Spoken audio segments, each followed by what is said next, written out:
ஆண்டவர் உங்களோடு இருப்பாராக. ஆன்மாவோடும் இருப்பாராக. லூக்கா எழுதிய தூய நற்செய்தியிலிருந்து வாசகம். ஆண்டவரே மாட்சி உமக்கு. அதிகாரம் 19, இறை வார்த்தைகள் 45 முதல் 48 வரை. அக்காலத்தில் இயேசு கோவிலுக்குள் சென்று அங்கு விற்பனை செய்து கொண்டிருந்தோரை வெளியே துரத்தத் தொடங்கினார். அவர்களிடம், என் இல்லம் இறைவேண்டலின் வீடு என்று மறைநூலில் எழுதியுள்ளதே, ஆனால் நீங்கள் இதை கள்வர் குகையாக்கினீர்கள் என்று கூறினார். இயேசு ஒவ்வொரு நாளும் கோவிலில் கற்பித்து வந்தார். தலைமை குருக்களும் மறைநூல் அறிஞர்களும் மக்களின் தலைவர்களும் அவரை ஒழித்துவிட வழி தேடினார்கள். ஆனால் என்ன செய்வது என்று யாருக்கும் தெரியவில்லை. ஏனென்றால் மக்கள் அனைவரும் அவர் போதனையை கேட்டு அவரையே பற்றி கொண்டிருந்தனர். இது வாழ்வு தரும் கிறிஸ்துவின் நற்செய்தி. கிறிஸ்துவே உமக்கு புகழ்.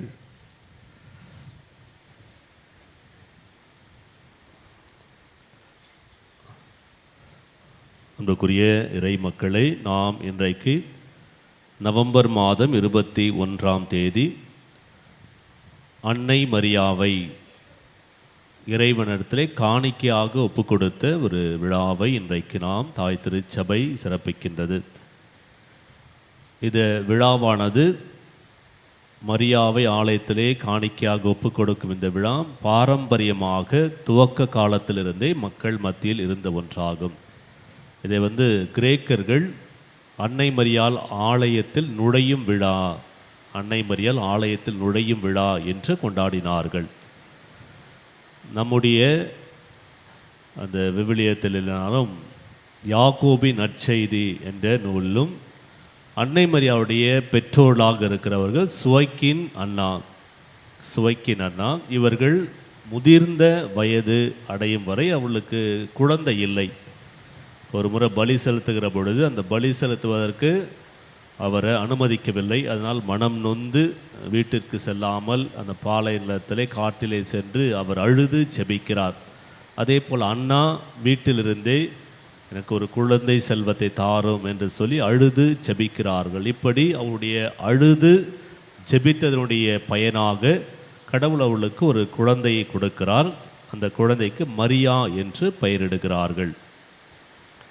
இந்த மரியாவானது குழந்தையை பெற்றெடுத்த இறைவனுக்கு நன்றி சொல்லி அதை ஆலயத்திலே காணிக்கையாக ஒப்பு கொடுக்கிறார்கள். இது 3 வயது வரைக்கும் அன்னை மரியாள் ஆலயத்திலேயே அவர் வளர்கிறார். அங்கேயே அனைத்தையும் கற்றுக்கொள்கிறார் என்று நாம் படிக்கிறோம். அதாவது மரியாவின் பிறப்பு என்ற ஒரு நற்செய்தி இருக்கிற அதிலே இது சுட்டி காட்டப்படுகிறது. இப்படி ஆண்டவருக்கு மரியாவை அர்ப்பணித்து இறைவனின் உடைய ஒரு மகளாக அன்னை மரியாள் வளர்கிறார். அந்த ஒரு விழாவை தான் இன்றைக்கு நாம் நினைவு கூறுகிறோம், ஜெபிக்கிறோம். இதில் பார்க்கிற பொழுது வரலாற்றிலே ஜஸ்டினியன் அப்படின்றவர் ஜெருசலேம் ஆலயம் இருக்கிறது பக்கத்தில் ஒரு ஆலயம் சிதைவுற்று இருந்தது. அந்த ஆலயத்தை 543ஆம் ஆண்டு அதை முழுமையாக கட்டி எழுப்பி அதை மரியாவுக்கு அர்ப்பணித்தார். அன்றிலிருந்து தாய் திருச்சபையிலே இதை விழாவாக கொண்டாடி வருகிறார்கள் 543. அதற்கு பிறகு 614ஆம் ஆண்டு இந்த ஆலயம் ஜெருசலேம் ஆலயம் மற்றவர்களால் தாக்கப்பட்ட பொழுது இந்த அன்னை மரியாவுடைய ஆலயமான தகர்க்கப்பட்டது. மீண்டும் 1472 மீண்டும் புதுப்பிக்கப்பட்டு இதை நாம் கொண்டாடி கொண்டு வருகிறோம். அன்புக்குரியவர்களே, இந்த ஒரு விழாவிலே அன்னை மரியாள் வழியாக நாம் தருகிற ஒரு செய்தி என்னவென்றால், அன்னை மரியாள் இந்த உலகத்திலே சுவைக்கின் அண்ணாவிற்கு கருவிலே இறைவனால் அவர் உருப்பெறுகிறார். இந்த உலகத்தில் இருக்கிற எல்லாரும் பிறக்கிற பொழுது ஜென்ம பாவம்லேயே ஆதிப்பெற்றருடைய பாவத்திலே தான் பிறப்பார்கள். ஆனால் இந்த உலகத்திலே ஒரே ஒருவர் மட்டும் அந்த பாவம் இல்லாமல் அவர் பிறந்தார், ஜென்ம பாவம் இல்லாமல். அந்த ஒரு விழாவை தான் அம்மல உட்பவி என்று சொல்லி நாம் அந்த விழாவை கொண்டாடுவோம். அது ஏன் அப்படின்னா, இந்த அகுஸ்தார் மற்ற மறையில் அறிஞர்கள் சொல்லுகிறார்கள், ஏன் அந்த ஒருத்தருக்கு மட்டும் ஜென்ம பாவம் இல்லாமல் கடவுள் அவர்களை உட்பவித்தார் என்றால், ஏனென்றால் பாவம் இல்லாமல் பரிசுத்தராக இருக்கிற இயேசு இந்த உலகத்திலே பாவம் இல்லாத ஒரு மனிதன் வழியாக வர வேண்டும். ஏன்னா எல்லாருமே பாவத்தோடு இருக்கிறார் என்றால் இந்த உலகத்தை மீட்கக்கூடிய கடவுளுடைய மகன் பிறக்க வேண்டும் என்றால் பாவம் இல்லாத ஒருத்தரிடமிருந்து தான் அவர் பிறக்க வேண்டும். எனவே அன்னை மரியாள் பிறக்கின்ற பொழுதே காக்கின்ற ஒரு அருள், நமக்கெல்லாம் மீட்கின்ற அருள், அவங்க காக்கின்ற ஒரு அருளினால் அந்த கருவிலேயே அந்த பாவம் கரை அவரை தொடாதவாறு கடவுளுடைய அருள் அவரை காத்தது. எனவே அவர் பாவம் இல்லாமல் உட்பவித்தார். பாவமில்லாமல் உட்பவித்த அன்னை மரியாள் வல்லவரான மீட்பரான கடவுளுடைய மகனை பெற்றெடுத்தார் என்று சொல்லி அன்புக்குரியவர்களே, இந்த ஒரு விழாவிலே அன்னை மரியாள் பாவம் இல்லாமல் பிறந்தாலும் கடைசி வரைக்கும் அவர் தூயோராக வாழ்ந்தார். கடவுளுடைய திட்டத்தின்படி அவர் நடந்தார். கடைசி நிமிடம் வரைக்கும் அவர் தூய்மையோடு அந்த வாழ்க்கையை நடத்தினார். எனவே இயேசுவின் முதல் சீடர் இயேசுவின் தாயாக இருந்தாலும் இயேசுவின் முதல் சீடர் என்று அழைக்கக்கூடியவர். இந்த நாளிலே அன்னை மரியாளினுடைய பரிந்துரைக்காக பாதுகாவலுக்காக செபிக்கிற நாமும் இறைவன் நம்மிடத்திலே விரும்புவது முதல்ல நாம் நம்மை இறைவனுக்கு காணிக்கையாக ஒப்பு கொடுக்க வேண்டும். ஏன் நாம் திருமுழுக்கின் பொழுது நாம் அந்த ஒரு ஆசிரியை தான் பெற்றிருக்கிறோம். ஏனென்றால் அதற்கு முன்பாக நாம் அந்த பெற்றோருடைய பிள்ளைகளாக இருந்த சூழ்நிலையில் கடவுளுடைய மகளாக நாம் இறைவனால் தேர்ந்து கொள்ளப்பட்டோம். நம்மையே நாம் காணிக்கையாக கொடுத்து தான் திருமுழுக்கிலே நாம் அவருடைய மகளாக மாறியிருக்கிறோம். அப்போ ஆண்டவரிலே அப்பளிக்கப்பட்ட நாம் ஒவ்வொருவருமே தூயோராக வாழ வேண்டும். கடவுளுடைய அருள் என்றைக்கு நம்மை காத்து கொண்டே இருக்கிறது. எனவே அதை நம் உள்ளத்திலே உணர்ந்தவர்களாக அன்னை மரியாளுடைய பரிந்துரை எப்போது நமக்கு இருக்கிறது, அவரை முன்மாதிரியாக கொண்டு அவருடைய பரிந்துரையை கொண்டு நம் வாழ்க்கையிலும் நாம் தூயோராக ஆண்டவருடைய அந்த திட்டத்தை விருப்பத்தை நம் வாழ்க்கையில் நிறைவேற்ற நாம் முழுமையாக ஒத்துழைக்க வேண்டும். அவர் தருகிற மீட்பை நாம் பெற்றுக்கொள்ள முடியும். எனவே இந்த ஒரு செய்தி நம்முடைய வாழ்க்கையிலே உணர்ந்து கொள்ளும். அதே போல் இரண்டாவதாக பார்க்கிற பொழுது இன்றைக்கு நாம் பார்க்கலாம், இந்த நாட்கள் பொது காலத்தின் கடைசி வாரங்களில் இருக்கிற 33வது வாரம். இந்த காலத்தில் இந்த ஒரு நாட்களிலே பார்க்கிற பொழுது இறப்பை பற்றி நமக்கு சொல்லப்படுகிறது. இறந்தவர்களுக்காக நாம் செபிக்கிறோம். எனவே நாம் இந்த இறப்பு என்பது நமக்கு எதை சுட்டி காட்டுகிறது என்றால் நம்முடைய வாழ்வு அழிவதில்லை, இன்னொரு வாழ்வாக மாறுகிறது. ஒரு கிரேக்க தத்துவ ஞானி இருக்கிறார். கிரேக்க தத்துவ ஞானி டயோஜினஸ் அப்படின்றவர். அவரிடத்தில் போய் கேட்கிறார்கள், நான் எப்படி ஞானத்தை பெற்றுக்கொள்ள முடியும் அப்படின்னு. அவர் அந்த ஞானத்தை நான் உங்களுக்கு தருகிறேன் அப்படின்னு சொல்லி ஒரு எழுதி போட்டு அமர்ந்திருக்கிறார். அவர்கிட்ட போய் நான் உங்களுக்கு பணம் கொடுக்குறேன், எனக்கு ஞானத்தை கொடுங்க அப்படின்னு சொல்லி அவரிடத்தில் கேட்கிறார்கள்.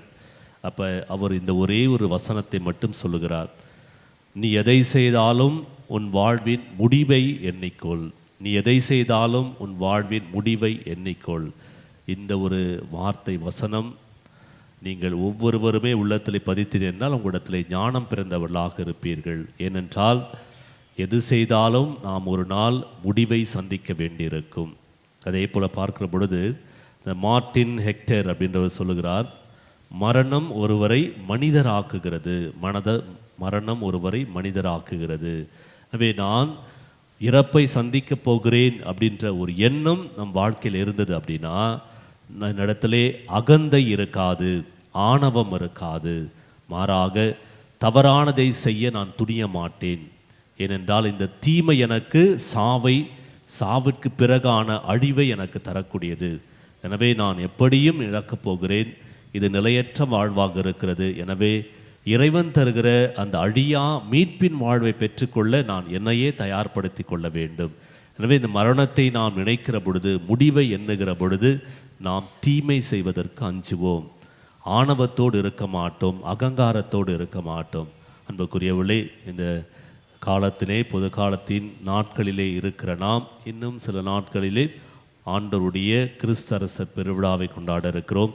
ஆண்டவர் இயேசுவே அனைத்துலகின் அரசர். அவருடைய ஆட்சிக்கு நான் செல்ல வேண்டும் என்றால் அவர் நம்மிடத்தில் எதிர்பார்ப்பது இரக்கத்தின் செயல்கள். ஏன் ரெண்டு பேரையும் பிரிக்கிறார், வலப்பக்கம் இடப்பக்கமாக பிரிக்கிற பொழுது அவர் சொல்லுகிற வார்த்தை, நான் தாகமாயிருந்தேன், எனக்கு தண்ணீர் கொடுக்கவில்லை. நான் ஆடையின்றி இருந்தேன், எனக்கு ஆடை கொடுக்கவில்லை. அப்போ அவன் கேட்குறான், எப்பாண்டவரே இதெல்லாம் நாங்கள் செய்யவில்லை. எவற்றையெல்லாம் நீ எனக்கு செய்யவில்லையோ அதை எனக்கும் செய்யவில்லை. எனவே என்னை விட்டு அகன்று போங்கள் சபிக்கப்பட்டவர்களே என்று சொல்லி அவளை தள்ளுகிறார். வலப்பக்கத்தில் இருக்கவங்கள பார்த்து சொல்லுகிறார், ஆடை இல்லாமல் இருந்த, தாகமாக இருந்த, நோயிற்றிருந்த, நீங்கள் எல்லாம் செஞ்சீங்க அப்படின்னு. அவங்க கேட்குறாங்க, எப்போ ஆண்டவர் இதையெல்லாம் நமக்கு செய்தோம்? தின்னஞ்சிறிய சகோதரர்களுக்கு எவற்றையெல்லாம் செய்தீர்களோ அவற்றை எனக்கும் செய்தீர்கள். எனவே ஆசீர் பெற்றவர்களே அழியாத வாழ்வை நீங்கள் பெற்றுக்கொள்ளுங்கள் என்று சொல்லி அவர் அழைக்கிறார்.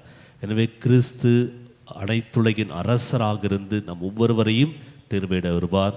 எனவே இறைவன் நமக்கு கொடுத்திருக்கிற இந்த வாழ்வை நாம் இரக்க செயல்கள் செய்து, நல்ல செயல்கள் செய்து நம்மை நாம் தயார்படுத்துகிற பொழுது ஆண்டவர் தருகிற அழியாத மீட்பின் ஆசிரை, நிலை வாழ்வை நமக்கு பெற்று தருவார்.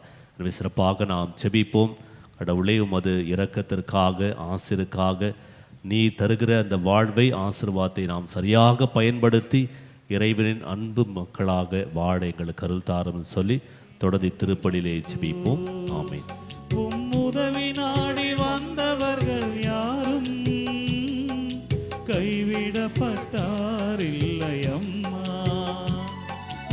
உதவி